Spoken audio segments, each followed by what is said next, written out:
अस्सलामुअलैकुम, मैं हूं ताबिक मीर और आप इस वक्त मुझे बराह रास्त देख रहे हैं मोमेंटिक मीडिया एंड मोमेंटिक न्यूज के स्पेशल स्पोर्ट्स सेगमेंट पर। और इस वक्त हम बात कर रहे हैं पीएसएल के हवाले से। अहम ऐलान हो चुका है और ये अहम ऐलान खास तौर पे हुआ है कि 17 तारीख से और या फिर 16 तारीख से इवेंट का बाकायदा आगाज वापस से किया जाएगा और 24 तारीख तक इसको इख्तिताम करने के हवाले से जो जामे तौर पर इस वक्त शेड्यूल जारी किया जाएगा। अब तक ये खबर सामने आई है, जबकि फॉरेंस जो प्लेयर हैं उनकी मौजूदगी मशकूक जाहिर की जा रही है।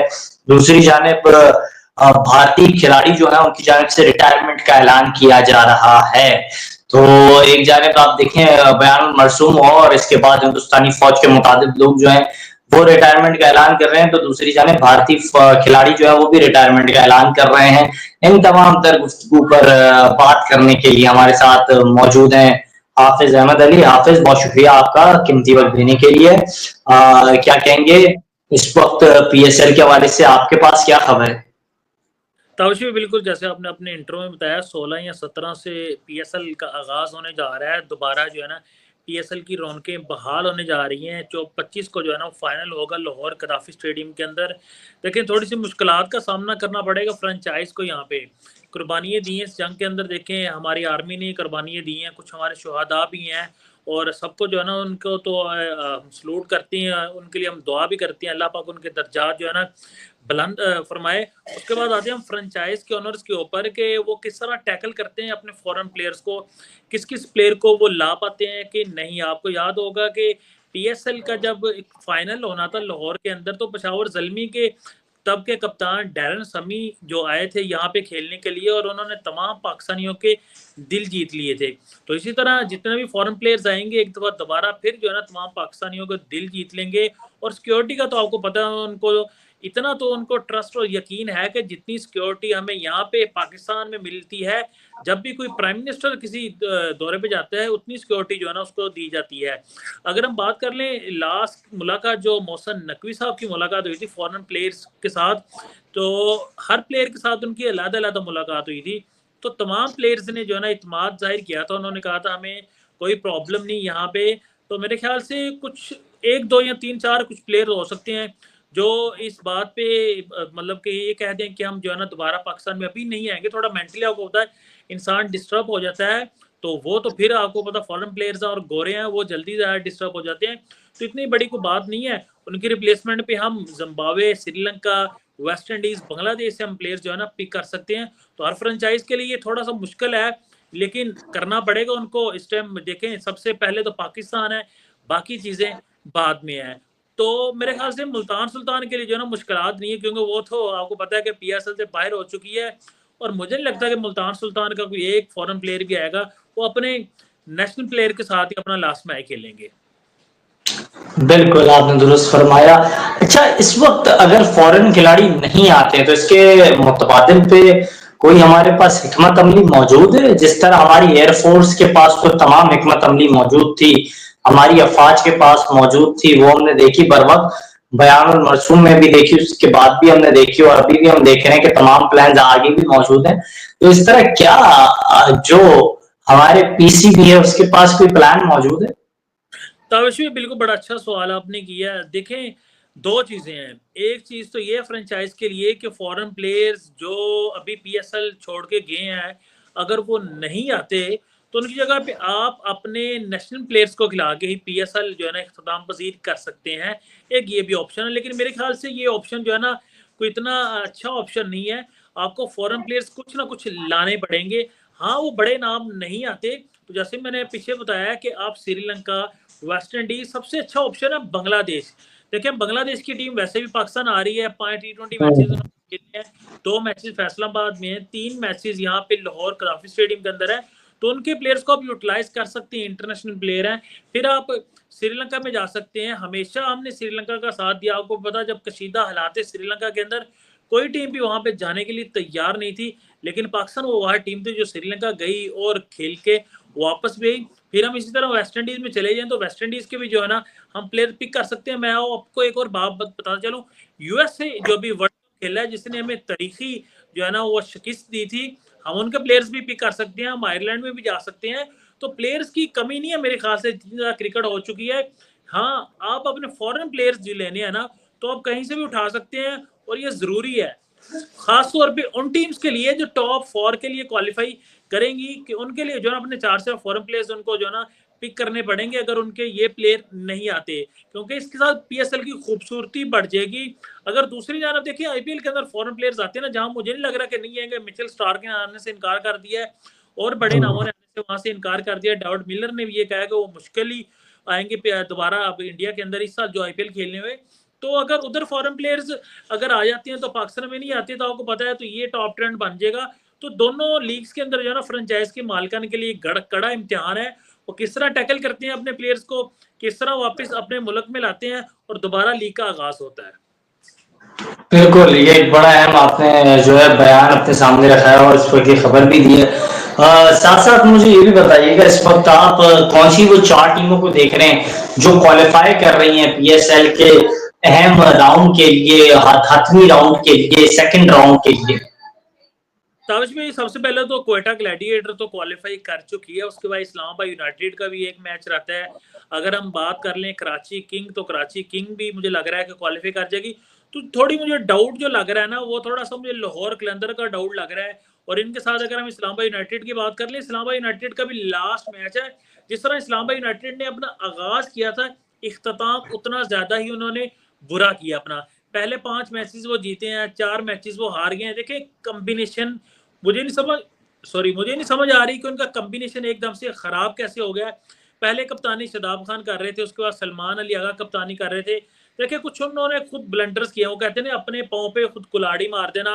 आप इमाद वसीम और मोहम्मद नवाज को खिला रहे हैं, 2 स्पिनर के साथ जा रहे हैं, तो नवाज से अगर आप 1 ओवर करवा रहे हैं, इमाद वसीम से 4 ओवर करवा रहे हैं, आई डोंट अंडरस्टैंड किस तरह की क्रिकेट हो रही है।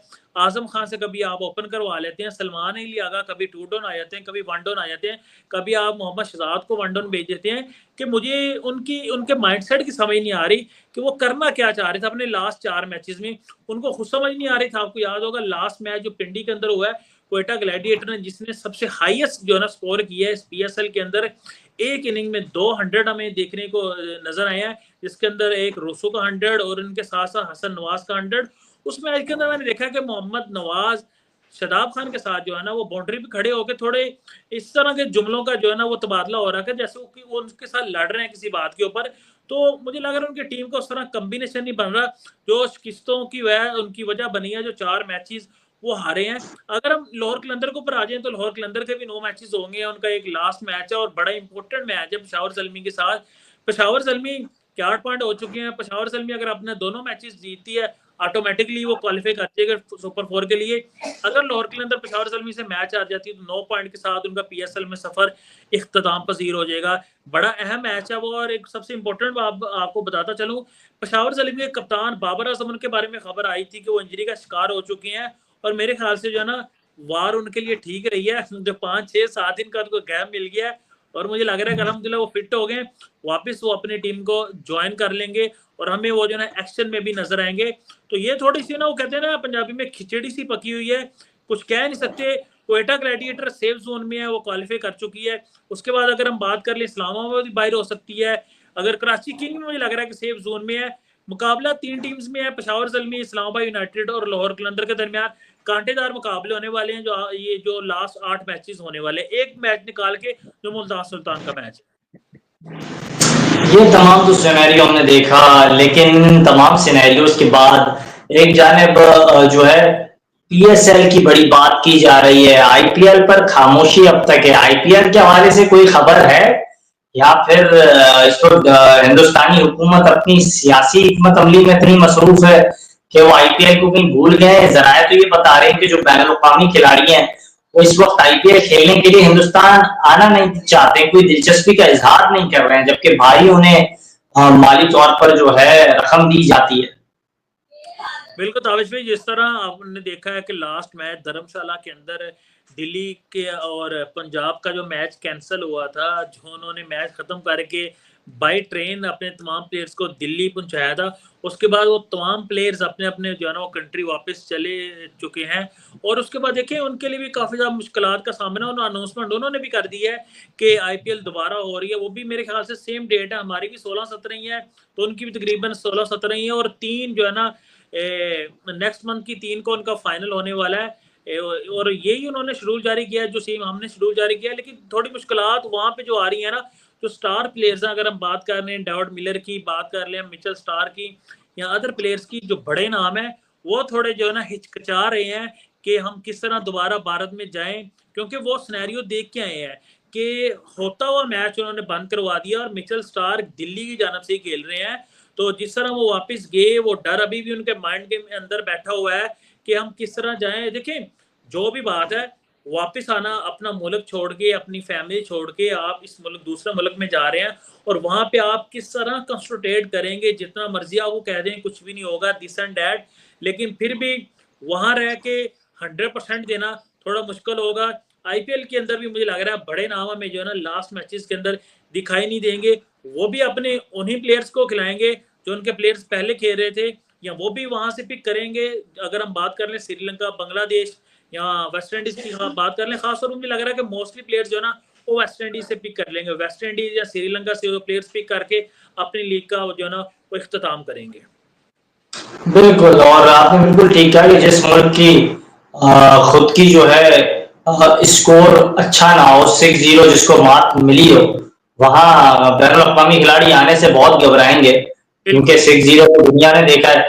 अब मुझे ये बताएं, इस वक्त तमाम सिनेरियोज, हाफिज साहब ये तो एक जाने बोल रहे हैं, लेकिन अब ऐसा लग रहा है जिस तरह से भारतीय हुकूमत कमजोर पड़ गई, नाकाम हो गई, भारतीय अफवाज और नाकाम कर दिया, दुश्मन के दान इकट्ठे कर दिए, अब भारतीय टीम भी शायद कमजोर हो रही है। 2 बड़े खिलाड़ी, अहम खिलाड़ियों ने टेस्ट यूनिट से रिटायरमेंट का ऐलान कर दिया है, T20 वो खेल रहे नहीं है और वनडे क्रिकेट रह गई है। तो कहां देख रहे हैं भारत और उसकी टीम को? ताबिश भाई, रोहित शर्मा ने जब रिटायरमेंट दी तो मैं इतना शॉक नहीं हुआ, लेकिन जब विराट कोहली ने टेस्ट क्रिकेट से रिटायरमेंट का ऐलान किया ना, आई वाज शॉक कि हमने देखा बॉर्डर गावस्कर सीरीज में वहां पे उनके 5 टेस्ट मैचेस हुए हैं, तो विराट कोहली की इतनी बुरी परफॉर्मेंस नहीं हम कह सकते। उन्होंने 100 स्कोर वहां किया, उन्होंने शतक वहां पे जड़ा है। और उसके बाद हमने देखा कि कुछ उनके एक्स क्रिकेटर्स की जानब से जो ना ये ट्वीट आए कि उनको रिटायरमेंट ले लेनी चाहिए, उनको रिटायर हो जाना चाहिए। और खास तौर पे मैं हाईलाइट करूंगा रोहित शर्मा को। रोहित शर्मा से सवाल किया तो रोहित शर्मा ने वहां जवाब दिया, उन्होंने कहा जी मेरी अपनी मर्जी है, मैं रिटायरमेंट लूं या ना लूं, अभी मेरा कोई प्लान नहीं है टेस्ट क्रिकेट से रिटायरमेंट लेने का। ऐसा क्या हुआ है, ऐसा कौन सा तूफान आ गया है भारतीय क्रिकेट बोर्ड के अंदर कि रोहित शर्मा के बाद विराट कोहली ने फौरन रिटायरमेंट का ऐलान कर दिया। और आपको एक और खबर देता चलूं, विराट कोहली भारत भी छोड़ चुके हैं, वो वापस अपनी फैमिली के साथ जो है ना वो इंग्लैंड रवाना हो चुके हैं। और उन्होंने पहले भी बता दिया है कि मैं क्रिकेट छोड़ने के बाद जो अपनी जिंदगी है ना वो मैं इंग्लैंड में ही गुजारूंगा, वो भारत में नहीं रहेंगे। T20 का इख्तिताम किया रोहित शर्मा ने और विराट कोहली ने बड़ा खूबसूरत इख्तिताम किया, जिस तरह उन्होंने T20 वर्ल्ड कप की ट्रॉफी उठाई। हाँ, बदकिस्मत रहे हैं, 2 दफा WTC का उन्होंने फाइनल खेला है, लेकिन फाइनल वो नहीं जीत सके। तीसरा फाइनल है वो ऑस्ट्रेलिया वर्सेस जनूबी अफ्रीका लॉर्ड्स में खेला जाएगा। चौथा फाइनल आपको पता 2027 का वो भारत के अंदर खेला जाएगा। ये थोड़ी सी जो ना भारतीय शायकीन मायूस हुई हैं कि काश विराट कोहली और रोहित शर्मा होते 2027 के अंदर जो है ना हम फाइनल दे सकते भारत के अंदर, अगर भारत की टीम फाइनल में पहुंचती। लेकिन कुछ जराये से ये भी खबरें आ रही हैं अगला टूर जो है ना आपको पता है हमेशा ही ऑस्ट्रेलिया का टूर या इंग्लैंड का टूर, और पाकिस्तान की टीम हो या इंग्लैंड की टीम हो उसके लिए थोड़ा मुश्किल होता है, ड्रोना सा ख्वाब होता है। तो मुझे लग रहा है कि रोहित शर्मा और विराट कोहली ने ड्रोने ख्वाब से बचने के लिए ना रिटायरमेंट का ऐलान कर दिया है। मैं एक वेबसाइट भी देख रहा था, कंपैरिजन किया जा रहा था द ग्रेट यूनुस खान और विराट कोहली के बारे में। अगर हम दोनों की बात कर लें तो 123 टेस्ट मैचेस विराट कोहली खेले, 118 टेस्ट मैचेस यूनुस खान खेले। यूनुस खान के 10,000 रन प्लस हैं। अगर हम बात कर लें सेंचुरीज की तो यूनुस खान की 34 सेंचुरीज हैं, विराट कोहली की 30 सेंचुरी हैं। तो टेस्ट क्रिकेट की अगर बात कर लें तो यूनुस खान जो है ना मुझे लग रहा है कि विराट कोहली से आगे हैं। लेकिन विराट कोहली की अचानक रिटायरमेंट ले लेना ये समय से बालातर बात है, और ये मुझे नहीं लग रहा कि ये एक शॉकिंग न्यूज है। पूरी अगर भारतीय जनता की बात कर लें तो वो सारे जो है ना सख्ते में है, पहले वो वैसे भी जंग हार गए हमसे, ऊपर से उनके 2 अहम क्रिकेटर्स ने अचानक रिटायरमेंट का ऐलान कर दिया है, तो 2-2 सदमे एक साथ मुझे लग रहा है भारतीय शायकीन किस तरह अपने आप को संभालेगी। बिल्कुल, भारत के लोग जो है वो इस वक्त एबनॉर्मल हो गए हैं। वहाँ के वजीर आजम भी इस वक्त जो है अपनी जो एबनॉर्मलिटी है उसको वाज़ेह तौर पर मुज़ाहरा कर रहे हैं और दहशतगर्दी खुद करते हैं और पाकिस्तान पर ये इल्ज़ाम आयद करते हैं और कहते हैं कि हम दहशतगर्दों के साथ कोई तिजारत नहीं करेंगे, कोई बात नहीं करेंगे, खून बहाने वालों को पानी नहीं देंगे। लेकिन खून यहाँ पाकिस्तान में बहाया जाता है। पाकिस्तानी कौम पिछले 30 सालों से दहशतगर्दी के खिलाफ जंग का मुकाबला जो है कर रही है। हाफिज भी जानते हैं, हम भी जानते हैं, पाकिस्तान में हर जगह वो छोटे शहर हों या फिर बड़े इलाके हों या फिर कस्बे हों, वहाँ दहशतगर्दी हो रही है जिसके पीछे भारतीय जो हुकूमत है या फिर उनकी जो एजेंसियां हैं वो स्पॉन्सर कर रही हैं तमाम दहशतगर्दों को, इन अनासरों को, जिसकी वजह से दहशतगर्दी पाकिस्तान में जो है मुसलसल जारी है। एक लहर है दहशतगर्दी की जो इख्तिताम नहीं हो रही है, लेकिन अफवाज पाकिस्तान ने यह वाज़ेह कर दिया है, कल DGISPR की जानिब से ये कहा गया कि जिस तरह से भारत को हमने मात दी दहशतगर्दी के खिलाफ भी जंग में जरूर कामयाब होंगे, हम क्या नाम होंगे। हाफिज साहब आप कुछ कह रहे थे शायद, अगर मैं गलत था। सर मैं ये कहना चाह रहा था कि पाकिस्तान ने हमेशा जो है ना बड़े दिल का मुजाहिरा किया। देखिए अफगानिस्तान में वार थी तो हमने तमाम मुहाजिरीन को यहाँ पनाह दी, 8-10 साल 12 साल हो रहे यहाँ बिजनेस किया, अपनी फैमिली के सारे यहाँ बच्चे उनके पैदा हुए, बड़े हुए, फिर दोबारा फिर अपने वतन वापस लौट गए हैं। देखिए बांग्लादेश हमसे दूर हुआ, हमने बर्दाश्त किया, अफगानिस्तान आके यहाँ चला गया, वहां से भी आपको पता है कि दहशतगर्दी आ रही है। कश्मीर की बात कर लें तो RSS और रा के एजेंट्स वहाँ आ जाते हैं। अगर हम ईरान की बात कर लें तो वहां से भी मुश्किलात का सामना करना पड़ता है। हम हमेशा बड़े दिल का मुजाहिरा करते हैं। तो देखें इस दफा वो कहते हैं ना बर्दाश्त की भी कोई हद होती है कि हमेशा अगर हम बात कर लें बलोचिस्तान जाफर एक्सप्रेस के ऊपर तो उसके सारे ताने बाने भारत के अंदर निकल रहे हैं। पाकिस्तान के अंदर जितनी दहशतगर्दी हो रही है वो सारी भारत करवा रहा है। तो हम क्या उस दहशतगर्दी को लेकर भारत के ऊपर अटैक करते थे? हमने तो आज तक कभी अटैक नहीं किया। तो भारत की इतनी इस दफा जरूरत हुई है तो भारत की जिस तरह मुंह की खानी पड़ी है और जिस तरह जो हमने उसका हाल किया है, हमने दिल्ली के ऊपर भी अटैक किया है, उनकी आंखें खुल गई हैं। असल में दावेश भाई वो ना इस माइंडसेट में थे कि पाकिस्तान कभी अटैक करेगा ही नहीं, पाकिस्तान कभी ये जवाब देगा नहीं मुड़ के। और जिस तरह का पाकिस्तान ने जवाब दिया है, जिस तरह DGISPR अहमद शरीफ साहब ने कहा था कि हम जब जवाब देंगे ना तो हमें बताने की जरूरत नहीं है। वो कहते हैं ना मेहनत इतनी करो कि आपकी कामयाबी शोर मचाती है, कि हमने जब जवाब दिया ना तो हमें बताने की जरूरत नहीं पड़ी। CNN, स्काई न्यूज, BBC उन्होंने खुद बताया, इंटरनेशनल मीडिया ने रिकॉर्ड किया। आपके अंदर तो इतनी हिम्मत नहीं, आपने BBC बैन कर दी है इंडिया के अंदर। ये आपके हालात है, इतना आपको डर खौफ हो गया कि कोई रियलिटी हकीकत के ऊपर कोई मबनी चीज ना कोई मीडिया दिखा दे, इतना आपको डर लग गया। और जिस तरह आज आपने बयान दिया नरेंद्र मोदी, मुझे लग रहा है वो मिसाल भी नहीं देनी चाहिए। वो इंसान पागल नहीं हो जाता, वो पागल से हो गए। अगर आप हमारे प्राइम मिनिस्टर का बयान सुने ना, सियासी इख्तलाफात अपनी जगह पे, लेकिन उन्होंने पॉजिटिव बयान दिया है, कोई उन्होंने नेगेटिविटी नहीं बुलाई। उन्होंने कोई ये नहीं कह दिया हम ये कर देंगे वो कर देंगे। जिस तरह जाहिल मीडिया भारत का ना, इस तरह उनका जाहिल प्राइम मिनिस्टर है, उसको पता ही नहीं है कि मैं 140 करोड़ का प्राइम मिनिस्टर हूं और मैंने किस तरह बात करनी है। बिल्कुल, और वैसे ही बकरा ईद करीब आ रही है। पाकिस्तान में बकरा ईद जो है अकीदत और एहतराम के साथ और मजहबी जोश जज्बे के साथ मनाई जाती है। और आप देखते हैं कि उस वक्त जब अल्लाह की हुजूर में जो है हम किसी भी जानवर को ज़िबा करते हैं तो फिर जो उसकी कुर्बानी दी जाती है तो उससे पहले कुछ ऐसे जानवर होते हैं जो बिलबिला उठते हैं और जो बिफर जाते हैं और जो है काफी ज्यादा खतरनाक साबित होते हैं। तो आज नरेंद्र मोदी साहब जो है वो उसी भैंस की तरह थे जिसके आगे सिंह तो थे लेकिन उसको कुछ समझ नहीं आ रहा था और वो उन्होंने उसी रवैये को जो है जारी रखा। लेकिन हमें यकीन है कि हम जो है अकीदत और एहतराम के साथ नरेंद्र मोदी और उनके जो नापाक अज़ाइम है और जो साजिश है उसको जो है मट्टी में मलिया मेट करेंगे। हमारे साथ हाफिज अहमद अली साहब मौजूद थे, आप मुझे बराह रास्त मुलाहिजा कर रहे थे। ये था हमारा आज का पॉडकास्ट, इजाजत दीजिएगा, अल्लाह हाफिज।